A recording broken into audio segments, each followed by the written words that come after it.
January 22nd, 2006. Los Angeles vs Toronto. Kobe Bryant shocked the league and scored 81 freaking points. Now, you want to hear about a story? I will tell you a story. And the best part about this story is, number one is Kobe Bryant. Number two, this is in a game where he scored 81 freaking points, second behind Wilt Chamberlain's 100-point game, but it's almost arguably even more impressive nowadays. And if you don't believe me, you can look it up. If you break it down, now there's obviously debate between Wilt's 100-point game, Kobe's 81-point game. There is debating whose is better. In my opinion, I think Kobe's is better simply because he versed tougher opponents. He versed, well, it was in a stretch where he was the best player by a long shot. Even Wilt Chamberlain was obviously the best player when he played, but I mean, he was versing white guys that were really bad. He didn't even verse New York's starting lineup when he played and scored 81. They kept feeding him the ball.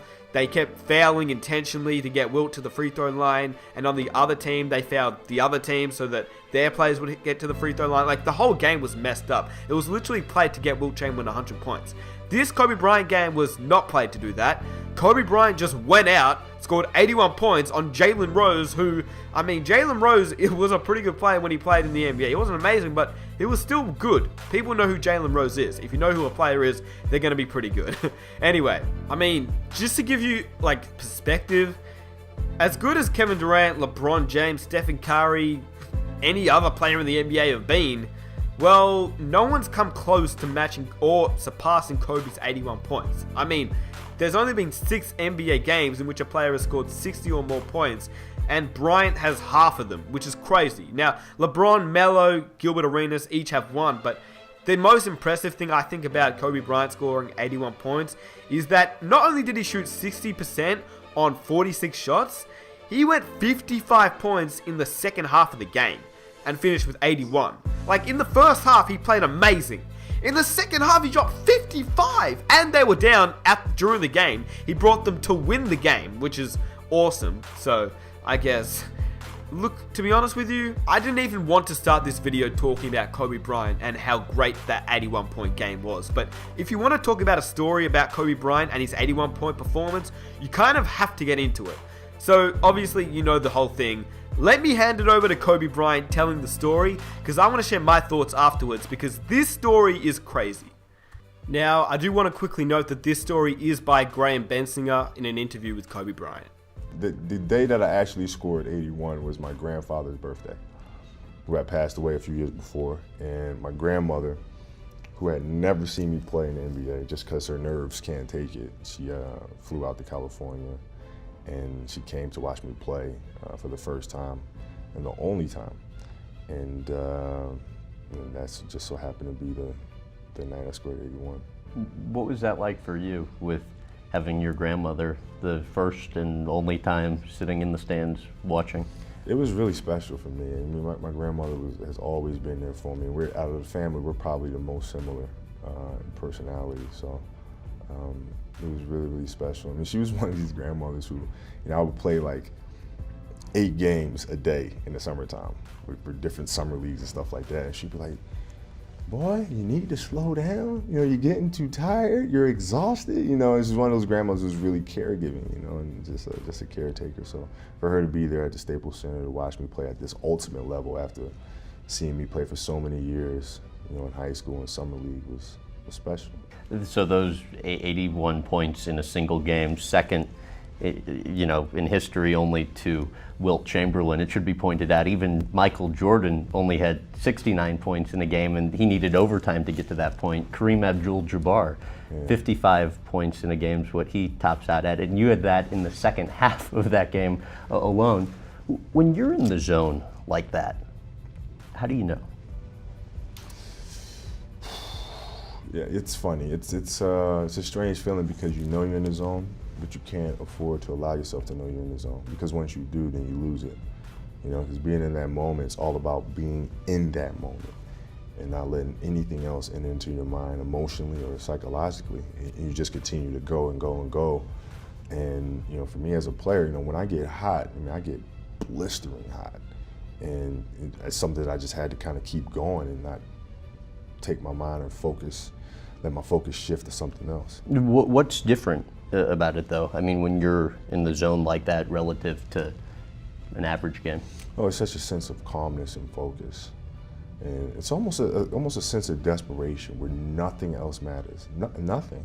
Nobody talking to you, not a fan sitting over here, nothing is relevant. The only thing that's important is the moment that you're in. And it's tough to find that space on a consistent basis, but I think that's what makes sports so compelling. I read somewhere after that game that you said it actually slowed down for you. Yeah. How so? Well, just because of the fact that I was so hot shooting the ball. Now I can pick and choose whatever I did out there on the floor. So it was almost like the defense was at my mercy, and because of that, I could anticipate everything that was going on because I was dictating everything that was going on because I was so hot. And so it kind of gives that feeling that everything slows down.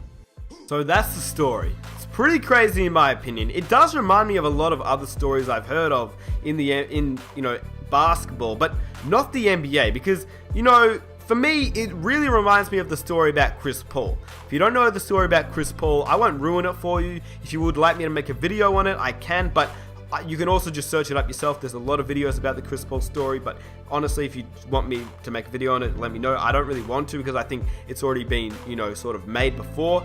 But this Chris Paul story, just for a recap, he scored 61 points on the day that his grandfather passed away at the age of 61. So it's a pretty crazy story. It's not the same, but it's very similar. Now, Chris Paul scored 61 points, obviously, as a way of, I guess, a tribute. Now, Kobe Bryant, it's a little bit different, but it's also in a crazy scenario because Kobe Bryant, I guess, Chris Paul, it's obviously amazing since he's in, high school scoring 61 points, but that's also it. He was in high school. Kobe Bryant was in the NBA.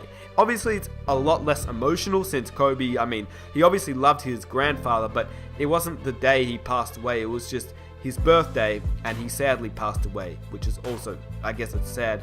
But the awesome part about this is for Kobe Bryant to actually have his grandmother there who never watched him play. As you guys heard in the story, his grandmother just never was there to watch him play in the NBA. She was always nervous, couldn't watch him play, and that's a pretty cool story in my opinion. This story right here, it's pretty awesome because Kobe Bryant, we all know, when you say Kobe Bryant, like literally the word Kobe Bryant, most people automatically jump to clutch, dunking ability, Froby, or 81-point game. There's obviously a lot of, you can name other things, championships, Lakers, any other word, but for Kobe Bryant, for me at least, 81 point, that kind of word right there, or two words, they come to mind when I think about Kobe Bryant.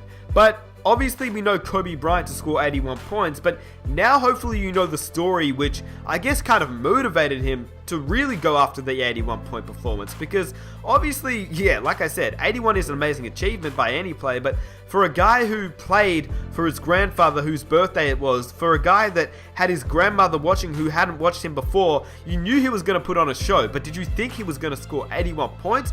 Now, the reason I made this video is because a lot of people know Kobe scored 81. They know he dominated this game. They know he was, the main contributor to a team that was losing to actually win a game that they weren't meant to win. People know that. People know about Lakers versus Toronto 81 points. But not many people know that the reason behind it, the reason why he ended up scoring 81, because it was a really significant occasion and one of the greatest performances of all time.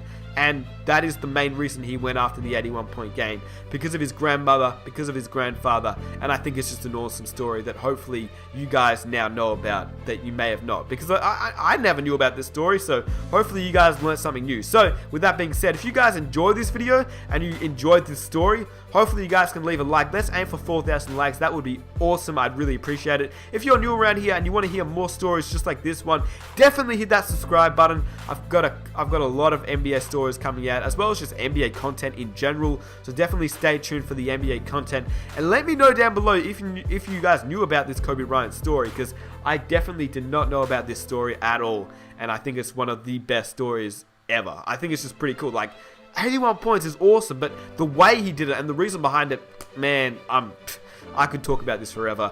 And also the Chris Paul story, if you guys want me to make a video on that, if you don't know about it, I can, but I think most of you guys probably do know about it, so let me know. If you do, if you don't, yeah, that's pretty much it. So yeah, subscribe if you're new, and I'll catch you guys in my next video. I'm out. Peace.